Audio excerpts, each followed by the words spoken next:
Hey everyone, Technomentary here with the video for you guys. In today's video, I'm going to show you how to fix heating issues on your iPhone 16, 16 Pro, 16 Pro Max, or any of the newer iPhones. You want to follow these steps. So let's get started. The very first thing you want to do is consider removing your case, especially if it's a new case or you're reusing your case. Sometimes those cases can trap heat, and removing that case can help with the airflow. Now, that's a simple fix. But the next thing you want to do is, if you have swipe up here, if you have apps open, just simply close out all of the apps, especially if you recently moved over to this new phone. All of these running apps sometimes can have processes running that needs to simply be closed down.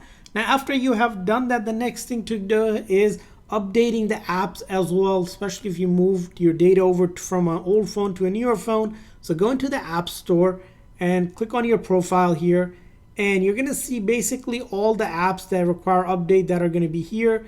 These are already updated, but if there was update, it'll say update all, and you click on to update all of the app so they're compatible with the newest version of the software on your iPhone 16. Now, after you have done that, the next thing to go ahead and do is go into your settings, and this time we're going to go to General, and then we're going to go over to Background App Refresh. Here, basically, these apps are running in the background, which can cause your phone to heat up because it's constantly looking to get new data running in the background. I would recommend is turning this setting off completely, just like that, unless you need an app to always run for some reason. But usually when you open up the app, it automatically refreshes the data anyway. So a nice way to save battery and prevent your iPhone from heating up as well. Now, after you have done that, the next thing you want to go ahead and do is, in your settings here, let's go back to the main settings. This time we're going to go to privacy and security, and then location services. So if you are using location services, you want to go and review apps that have access to your location services and disable the apps then that don't require it.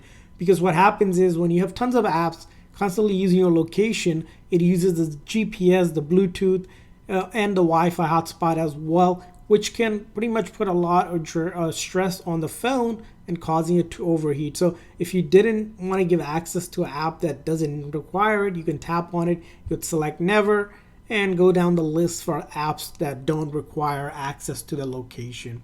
Now, after you have done that, the next thing to go ahead and do is following the step here. You're going to go ahead, we're going to close out. We're going to quickly press and release the volume up, volume down, and then hold on to the side button until the screen goes completely black and the Apple logo appears. So I'm going to quickly press and release volume up, volume down, and then I hold on to the side button. Just keep on holding on to that side button until the screen goes completely black and the Apple logo appears. So I'm going to wait here for the Apple logo to reappear before I let go of that side button that I'm pressing down, and I let go. And if it doesn't work the very first time, keep on trying. This is basically known as a forced restart, which shuts down the phone software, reloads the code to fix any software related issue when it comes to your iPhone. It will not delete any of your data. And if it doesn't work the very first time, go ahead and try it again.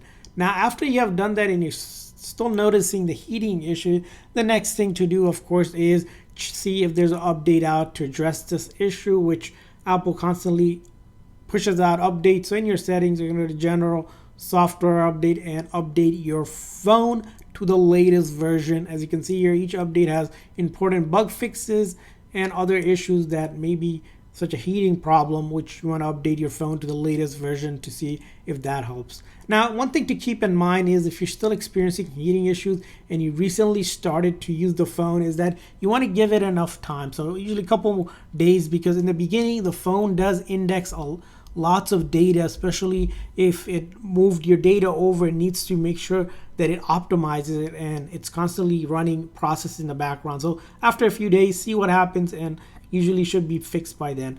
And I hope this video is helpful. If so, please consider a like and subscribe button for more tips and tricks for your iPhone. We'll see you guys next time.